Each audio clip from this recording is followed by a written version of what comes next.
Hi guys, and welcome to another video in our History of Philosophy series.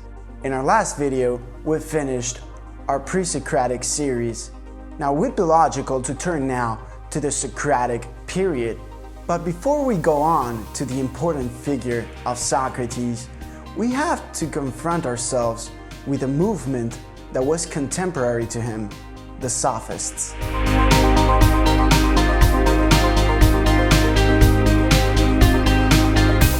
The panorama has changed. Democracy in the Greek cities makes it desirable to acquire rhetorical skills, that is, to be good at public speaking.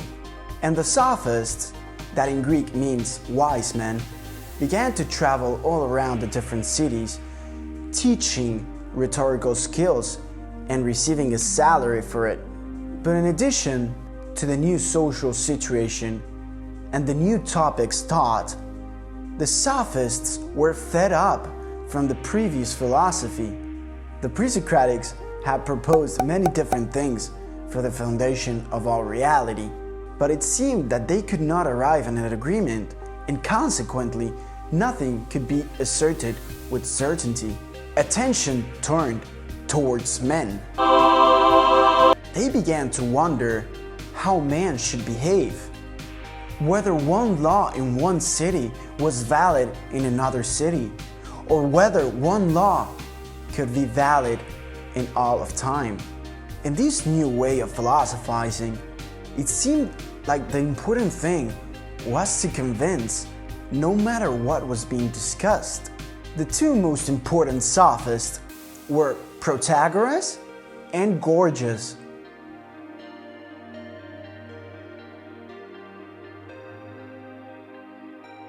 From Protagoras, we mainly know the following phrase: man is a measure of all things, of the reality of those which are, and of the unreality of those which are not.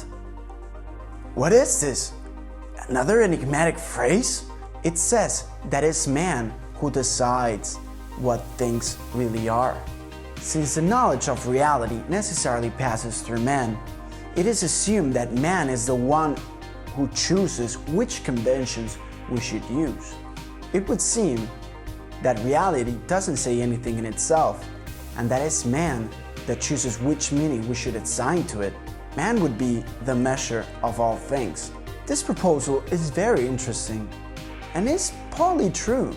Obviously, when we speak of knowledge, we necessarily pass through the man's mind, and from man's reason, we pass on to acting in reality. The sensitive world is there, and we can transform it in various ways. Man is the inventor of a great amount of things that would not exist without him. Think of politics, art, literature. However, this is not the whole part of the story. Yes, knowledge passes through men, but there are things that are not up to him to decide what it is. Nature can be transformed, but only according to the possibilities offered by nature itself. It is necessary to understand nature, to be able to act in it and with it. And in the sphere of human creations, although they would not exist without us, that doesn't mean that nothing really matters. Even though we can do many things in our lives, not everything is good for us, and we realize this in our lives. The point is that man also has a way of being, and we need to understand this in order to know how to act. Let's move on to Gorgias now.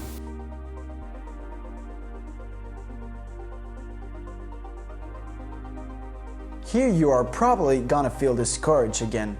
I'm sorry, but we have another mysterious phrase to show you. Gorgias said, nothing exists. If something exists, it cannot be known by man. If it could be known by man, it certainly could not be communicated. What Gorgias wanted to say is that there is no such thing as truth, not even what man defines as such. It is the radicalization of the thesis of Protagoras, taken to its ultimate consequences. It seems to anticipate Nietzsche's position 2200 years before him. This is called nihilism. There is no reality, and if there was, we could not know it.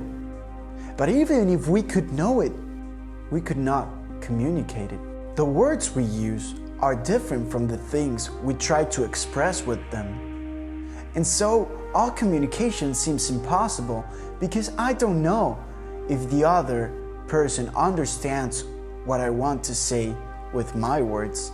This is a radical theory, and many things show us that things don't work that way. Although the word is different from the thing, it still means it and refers to it through thought. If not, what are we doing here sharing a video that no one will see because it doesn't exist, that no one will understand? Although the perspective of thought is now focused on man, it is not wise that we set aside or completely denied what has been said about reality. If they cancel truth and being from things, then words could serve whatever purpose they want. After Protagoras and Gorgias, their disciples used their theories to criticize all of the current traditions in philosophy. Next time, we will study a giant that lived at this time, Socrates. Now guys, thank you very much for watching the video. Remember, if you want to know more, go down in the description. We'll leave the files there so you can keep on studying on our history of philosophy. Guys, see you next time. Have a good day.